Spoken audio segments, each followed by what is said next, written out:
مجھے معلوم ہی نہیں تھا کہ کمال بیگ آج کل پرانے گھاٹ والے ٹارچر سینٹر میں کام کر رہا ہے۔ ہاشم خان بولا، وہ پہلے وجے واڑہ کے بڑے ہسپتال کی ڈسپنسری میں تھا، مگر پچھلے 1 سال سے پرانے گھاٹ والے ٹارچر سینٹر کی ڈسپنسری میں پوسٹ کر دیا گیا ہے۔ کیا تمہاری اس سے ملاقات ہوئی؟ سکندر نے پوچھا۔ ہاشم خان نے جواب دیا، بڑی تفصیل سے ملاقات ہوئی۔ جب میں نے اسے عمران کا ذکر کیا تو اس نے کہا کہ ہاں، ہمارے ٹارچر سینٹر میں ایک پاکستانی جاسوس کو لایا گیا ہے۔ پھر اس نے اس کا حلیہ بھی بتا دیا، جو عمران ہی تھا۔ مراد خان نے ہاشم سے کہا، ہاشم خان، کیا اس وقت تم کمال بیگ کو یہاں لا سکتے ہو؟ گاڑی تمہارے پاس ہے۔ ہاشم خان بولا، کیوں نہیں، میں بھی جا کر لے آتا ہوں، یہی بہتر ہے۔ مراد خان نے کہا، میں چاہتا ہوں کہ کمال بیگ کے ساتھ ساری بات زبانی ہو، تم ابھی نکل جاؤ۔ ہاشم خان اسی وقت خفیہ کمین گاہ سے نکلا اور مراد خان سکندر سے کہنے لگا، سکندر، میں اس مجاہد کمال بیگ کو جانتا ہوں، یہ ہماری کمین گاہوں میں سے نہیں آیا، یہ ہمارے ان سرفروشوں میں سے ہے جو باہر رہ کر ہمارے لیے کام کرتے ہیں اور جن سے ضرورت کے مطابق کبھی کبھار ملاقات ہوتی ہے۔ سکندر نے کہا، ہاں سر، یہی وجہ ہے کہ میں نے کمال بیگ کو پہلے کبھی نہیں دیکھا۔ مراد خان بولا، بڑا غازی مجاہد ہے، 10-12 برس سے ہماری خفیہ تنظیم میں شامل ہے، ضرورت کے وقت ہماری تنظیم کو بڑی مفید معلومات مہیا کرتا ہے، عمر 50 سے اوپر ہے، بڑا کم سخن اور نماز روزے کا پابند اور ڈیوٹی کا پکا آدمی ہے، اس پر کبھی کسی کو شک نہیں ہوا، وہ لوگوں سے ملتا جلتا کم ہی ہے۔ سکندر علی نے سوال اٹھایا، سر، کمال بیگ جیسا کہ ہاشم خان کی زبانی معلوم ہوا ہے کہ بڑا ہسپتال کی ڈسپنسری میں کام کرتا رہا ہے، اور ظاہر ہے کہ پرانے گھاٹ ٹارچر سینٹر میں بھی وہ ڈسپنسری میں ہی کام کر رہا ہوگا، اس سے ہم کیا کام لے سکتے ہیں؟ مراد خان بولا، مجھے معلوم ہے کہ کمال بیگ بڑے ہسپتال کے ایمرجنسی وارڈ کی ڈسپنسری اور ہیڈ ڈسپنسر تھا، اور وہاں ٹارچر سینٹر کی ڈسپنسری میں بھی وہ چیف ڈسپنسر ہوگا۔ اب کمال بیگ کے آنے کے بعد خود اس کی زبانی ہی معلوم ہو سکے گا کہ وہ موجودہ صورتحال میں ہماری کیا مدد کر سکتا ہے۔ 1-1.5 گھنٹے کے بعد ہاشم خان کمال بیگ کو لے کر آ گیا۔ وہ دراز کا دبلا پتلا دھیر عمر آدمی تھا، آنکھوں پر اینک لگی ہوئی تھی، داڑھی بڑھی ہوئی تھی، آنکھوں میں بڑی ذہانت کی چمک تھی۔ اس نے کھدر کی بادامی رنگ کی وردی پہن رہی تھی، سر پر کھدر سی کی میلی سی ایک ٹوپی پہن رکھی تھی۔ شکل سے وہ مسلمان بالکل نہیں لگتا تھا، لیکن وہ اپنی خفیہ تنظیم کے لیے جو فرائض انجام دے رہا تھا، اس کا تقاضا تھا کہ وہ شکل و صورت سے مسلمان نہ دکھے۔ کمال بیگ مراد خان سے گلے لگ کر ملا۔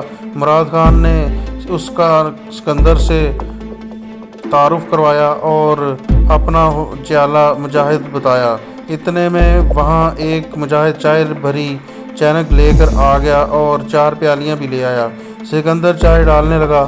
کمال بیگ نے گاندھی کیپ اتار کر اچکن کی جیب میں رکھ لی اور ہاشم کی طرف متوجہ ہو کر کہنے لگا، ہاشم نے مجھے بہت کچھ بتا دیا ہے۔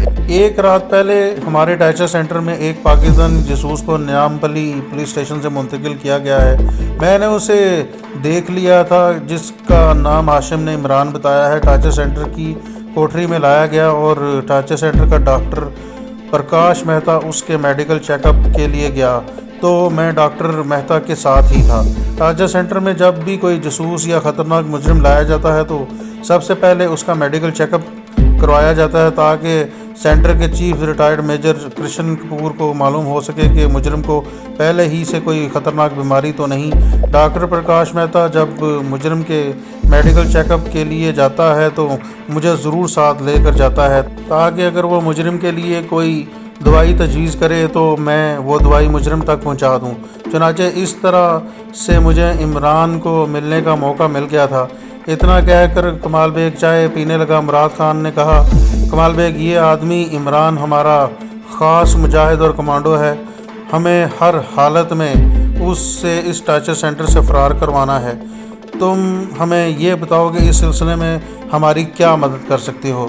کمال بیگ اپنی نظر کی اینک کو ناک پر ٹھیک کر طرح سے جماتے ہوئے بولا، یہ میرے لیے ابھی بتانا مشکل ہے، مجھے 2-1 دن کا موقع دیں، اس کے بعد ہی میں کچھ بتا سکوں گا کہ میں آپ کی کیا مدد کر سکتا ہوں۔ مراد خان خاموش ہو گیا، سکندر علی اور ہاشم خان بھی خاموش تھے۔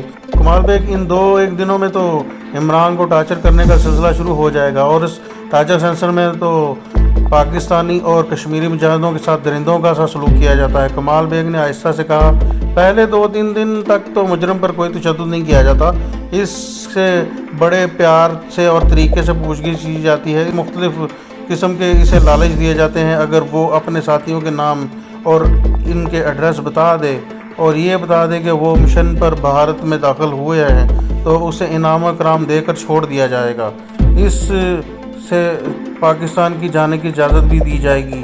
یہ طریقے 2-3 دن جاری رہتے، اگر مجرم اس پر بھی کچھ نہ بتائے اور اپنی زبان بند رکھے تو آہستہ آہستہ اس پر تشدد کرنے کا سلسلہ شروع کر دیا جاتا ہے۔ ہاشم خان کہنے لگا، یہ بھی ہو سکتا ہے کہ وہ لوگ عمران کو اسی دوران کسی دوسرے ٹارچر سینٹر میں منتقل کر دیں، مثال کے طور پر حیدرآباد لے جائیں۔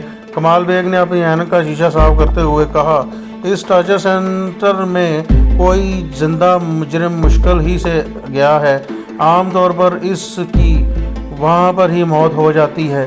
سکندر علی نے فوراً کہا، لیکن چچا ہم یہ بھی تو نہیں چاہتے کہ ہمارے مجاہد کی یہاں سے لاش ہی نکلے۔ کمال بیگ بولا، خدا نہ کرے، یہ تو میں بھی نہیں چاہتا، تم لوگ فکر نہ کرو، مجھے ذرا حالات کا جائزہ لینے دو، مجھ سے جو ہو سکے گا وہ میں کروں گا اور ضرور کروں گا۔ اس کے بعد کمال بیگ چلا گیا۔ ہاشم خان نے مراد خان کی طرف دیکھا اور کہا، کیا خیال ہے مراد خان نے کندھے ہلاتے ہوئے کہا، کچھ کہہ نہیں سکتا، کمال بیگ ضرورت سے زیادہ محتاط آدمی ہے، لیکن ہے کام کا آدمی، کچھ نہ کچھ ضرور کرے گا۔ ہاشم خان بولا، میرا بھی یہی خیال ہے۔ کمال بیگ 3 دن کے بعد آیا۔ یہ 3 دن مراد خان، ہاشم اور سکندر نے بڑی بے چینی سے گزارے۔ مراد خان نے اسے آتے ہی پوچھا، ہمارے آدمی کا کیا حال ہے چچا؟ ان لوگوں نے اس پر تشدد تو نہیں کیا؟ کمال بیگ نے مراد کے پاس بیٹھ کر بولا، ابھی تو اسے پیار محبت سے سیدھے راہ پر لانے کی کوشش کر رہے ہیں، ابھی تو ٹارچر شروع نہیں ہوا، لیکن لگتا ہے کہ 2-1 دن میں شروع ہو جائے گا، کیونکہ عمران کچھ نہیں بتا رہا۔ سکندر علی نے بولا، وہ انہیں کچھ بتائے گا بھی نہیں۔ تمہاری اس سے ملاقات ہوئی؟ مراد خان نے پوچھا۔ کمال بیگ نے جواب دیا، ہمارے لیے مجرم سے وہاں ملاقات کرنا آسان بھی ہے اور مشکل بھی ہے۔ آسان ان معنوں میں کہ ہمارے سامنے کوٹریوں میں بند ہوتے ہیں اور ہم دعائی دینے کے بہانے ان سے جب چاہے مل سکتے ہیں۔ مشکل ان معنوں میں ہے کہ ہمارے ملنے سے وہاں کے لوگوں کو شک پڑ سکتا ہے، اس لیے ہمیں بڑی احتیاط سے کام لینا پڑتا ہے، کیونکہ اس ٹارچر سیل میں کشمیری مجاہدین آتے جاتے رہتے ہیں، وہ مسلمان ہوتے ہیں اور میں بھی مسلمان ہوں۔ ٹارچر سیل کے حکام کو مجھ پر بڑی آسانی سے شک پڑ سکتا ہے۔ پھر اب تم نے کیا فیصلہ کیا ہے؟ مراد خان نے پوچھا۔ کمال بیگ بولا، میں عمران کی مدد کرنا چاہتا ہوں، لیکن وہاں میرے وسائل محدود ہیں، میں سوشل اعتبار سے بھی وہ اپنی ڈیوٹی کے اعتبار سے بھی اس پوزیشن میں نہیں ہوں کہ رات کے وقت پہرے پر موجود گارڈز پر فائر کر کے انہیں ہلاک کر ڈالوں اور کوٹری کا دروازہ کھول کر عمران سے کہوں کہ وہ بھاگ جائے۔ مجھے افسوس ہے کہ میں یہ خواہش رکھنے کے باوجود اس کو پورا نہیں کر سکتا۔ سکندر علی نے کمال بیگ کی سائڈ لیتے ہوئے اس کا حوصلہ بڑھانے کے لیے کہا، چاچا کمال بیگ ٹھیک کہتا ہے۔ مراد خان نے کہا، تو پھر کمال بیگ تم کیا کر سکتے ہو؟ ہم نے اپنی ساری امیدیں تم پر لگا رکھی ہیں۔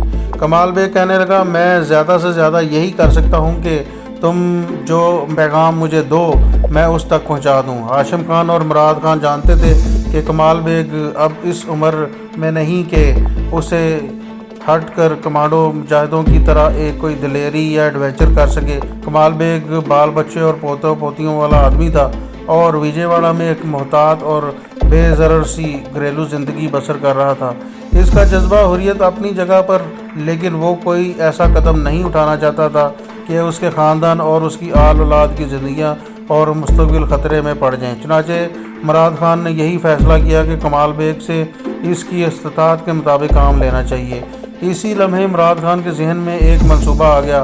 اس نے کمال بیگ سے پوچھا، چچا یہ بتاؤ کہ عمران کو جس کوٹری میں باندھ کر رکھا گیا ہے اس کا حدود اربا کیا ہے؟ کمال بیگ بولا، یہ عقوبت گاہ کے احاطے کی جنوب سمت میں ہے وہاں سے ٹارچر سینٹر کے احاطے کی دیوار کتنے فاصلے پر ہے؟ کمال بیگ نے کہا وہاں سے حکومت گاہ کے احاطے کی دیوار میری اندازے کے مطابق 10 فٹ ہی ہوگی۔ یہ دیوار کتنی اونچی ہے؟ یہی کوئی 13-14 فٹ کی ہوگی، کمال بیگ نے جواب دیا۔ عمران خان پوچھنے لگا رات کو وہاں سیکیورٹی اور پہرے کا کیا انتظام ہوتا ہے؟ کمال بیگ کچھ سوچ کر بولا اس ٹارچر سینٹر میں کل 8 کوٹریاں ہیں اور ایک دوسرے کے ساتھ ہی بنی ہوئی ہیں۔ درمیان میں 7 فٹ چوڑی راہداری ہے۔ رات کے وقت 4 پہرے دار چل پھر رہے ہوتے ہیں۔ ان کے پاس بندوقیں بھی ہوتی ہیں۔ کیا یہ لوگ فوجی ہوتے ہیں؟ ہاشم نے پوچھا۔ کمال بیگ نے کہا نہیں، یہ ٹارچر سیل کے ہی ملازم ہوتے ہیں، لیکن انہیں تھوڑی تربیت دی گئی ہوتی ہے اور خاکی وردی بھی ہوتی ہے۔ مراد خان نے پوچھا رات کے وقت ٹارچر سیل کے احاطے میں اور کہاں کہاں پہرا ہوتا ہے؟ کمال بیگ بولا 4 پہرے دار تو بڑے گیٹ پر ہوتے ہیں۔ گیٹ کا سلاخوں والا دروازہ رات کو بند کر دیا جاتا ہے۔ 2 پہرے دار گیٹ کے اندر کی جانب اور 2 پہرے دار گیٹ کے باہر کی جانب ہوتے ہیں۔ اس کے علاوہ 2 پہرے دار احاطے کی دیوار کے اندر کی جانب گشت کر پر پہرا دے رہے ہوتے ہیں۔ ہاشم خان نے کہا سنا ہے اس ٹارچر سیل کے احاطے کی دیوار پر واچ ٹاور بھی بنا ہوا ہے جہاں مورچہ بنا کر وہ لوگ بیٹھے ہوتے ہیں۔ کمال بیگ نے کہا یہ مچان والے 2 مورچے تھے۔ آج سے 2 برس پہلے وہاں مشین گن بھی موجود تھی۔ اس زمانے میں کشمیر کے محاذ سے کشمیری مجاہدین کو لایا جاتا تھا، مگر اب وہ مجاہدین کو وجے واڑہ کی بجائے حیدرآباد کے ٹارچر سیل میں لے جاتے ہیں۔ چنانچہ اس کے بعد سے یہ مچان والے مورچے بیکار ہو گئے اور وہاں سے مشین گنیں ہٹا دی گئی۔ مراد خان نے کہا اس کا مطلب ہے کہ رات کے وقت صرف احاطے کے اندر ہی پہرے دار آدمی موجود ہوتے ہیں اور ان کے پاس صرف بندوقیں ہی ہوتی ہیں، اسٹین گنیں نہیں ہوتی۔ جو سپاہی گیٹ پر پہرے دیتے ہیں ان کے پاس اسٹین گن ضرور ہوتی ہے، باقی جو لوگ ہوتے ہیں ان کے پاس اسٹین گن نہیں ہوتی، بندوقیں ہی ہوتی ہیں۔